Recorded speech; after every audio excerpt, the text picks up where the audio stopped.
عليكم ورحمة الله.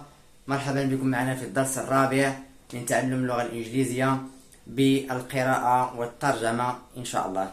إذن هنا معنا نص رائع جدا، أتمنى أن تقوموا بحفظ هذه النصوص لأنها حقا رائعة، أو تعدلوا عليها بعض من الأمور بطريقتكم الخاصة إن شاء الله. فلنبدأ بقراءة النص إن شاء الله، تابعوا معي. My best friend is someone I can always trust. We have known each other since childhood and share many memories. We support each other in good and bad times. True friendship is really a treasure. إذن أعزائي، نص رائع جدا، تابعوا معي من الأول إلى الأخير. إذن my best friend، وهذه عبارة معروفة جدا. my best friend بمعنى صديقي المفضل. إذن صديقي المفضل، صديقي المفضل. my best friend، my best friend، صديقي المفضل. هو، إذن دائما عند التعريف نضع verb to be. هو someone، هو شخص ما، شخص ما مجهول، شخص ما is someone. I can، أستطيع، أستطيع، أنا أستطيع. إذن أستطيع I can، ماذا أستطيع؟ دائما. okay. I can always. دائما عندما نشاهد هذا الفعل يعتبر فعل ناقص، أي نحتاج إلى فعل رئيسي لتكميله. أستطيع دائما تصديقه، فعل يصدق.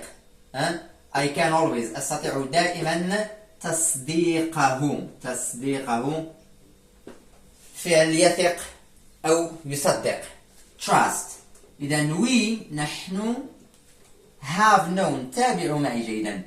عندما دائما نرى أو نشاهد هذا الفعل، فعل الملكية، فعل يملك have، زائد الفعل مصرف في التصريف الثالث في past participle، فهذا الزمن يعني أنه في present perfect، في زمن الحاضر التام. okay. we have known، نحن نعرف، have known، نعرف، وهو في زمن present perfect. نعرف ماذا؟ بعضنا، each other، بعضنا، بعضنا، نعرف بعضنا each other، each other since، منذ متى؟ منذ متى؟ منذ الطفولة. childhood، childhood، وهي الطفولة، وتأتي من طفل child، الطفولة. and و share، وفعل share، وهو فعل يشارك. okay. ونشارك، okay. share، ونشارك، ماذا نشارك؟ العديد من، العديد من ماذا؟ memories، memories، الذكريات، الذكريات،